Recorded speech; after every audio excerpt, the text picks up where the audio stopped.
This video sponsored by genreview.online.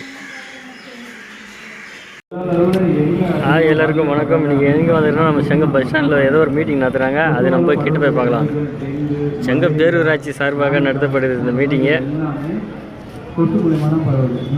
அவருக்கு என்ன பேசுகிறான்னு கேளுங்க, அதுக்கப்புறம் நான் விளக்க சொல்கிறேன்.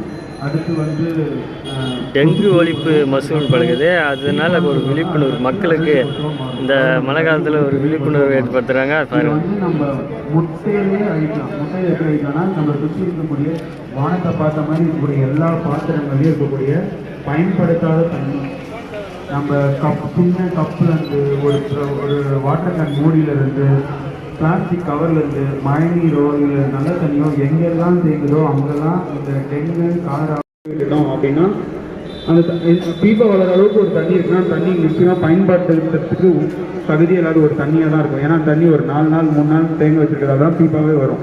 அந்த தண்ணியை நம்ம பயன்படுத்துறதுக்கு எந்த ஒரு அவசியமும் இருக்காது. அதை நம்ம ஊற்றி விட்டோம்னா அதுலேருந்து தொற்றுவே பரவாது.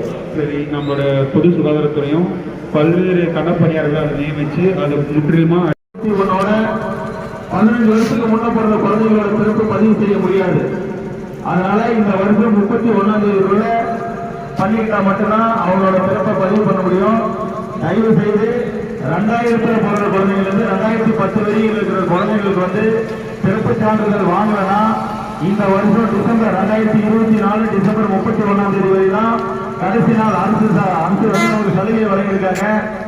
மேலும் மேலும் சொல்றோம், 2000 2010 பிறந்த குழந்தைங்களுக்கு வந்து 2024 டிசம்பர் 31ஆம் தேதிக்குள்ள பிறப்பு சான்றிதழ வந்து பெயர் பதிவு பண்ணிடுங்க. நீங்க வாங்குற பெயர் சர்டிபிகேட் வந்து பெயர் இல்லாம இருக்கும், அதுதான் சர்டிபிகேட் இருக்காதுங்க. பொதுமக்கள் தயவு செஞ்சு காது கொடுத்து கேளுங்க. 2024 டிசம்பர் 31ஆம் தேதிக்குள்ள அவங்க குழந்தைங்களுக்கு வந்து பிறப்பு சான்றிதழ வந்து பெயர் பதிவு பண்ணிடுங்க. வீட்டில் பிறந்த குழந்தைங்களா அங்க இருக்கிற இந்த சிறப்பு முகாம் எதுன்னு பார்த்தா, அதாவது திறந்த வெளியில் மழை பெய்வது அதனால் ஏற்படும் தீமைகளை பற்றி குறிக்கிறாங்க. நீங்கள் வந்து அது போல் யூஸ் பண்ண அது நம் வரும் தலைமுறை தான் பாதிக்கும். அதனால் வீட்டுக்கு ஒரு கழிப்பிடம் கட்டி அதை யூஸ் பண்ணுமாறு இந்த விழிப்புணர்வு, அதாவது மக்களுடன் விழிப்புணர்வு ஏற்படுத்துகிறாங்க செங்கம் பேரூராட்சி நிர்வாகிகள். இவ்வளோ நேரம் அவர் என்ன சொன்னார்னா, அது பற்றி தீமைகள் தான். நம்ம எப்பவுமே பொது கழிப்பிடம் யூஸ் பண்ணக்கூடாது.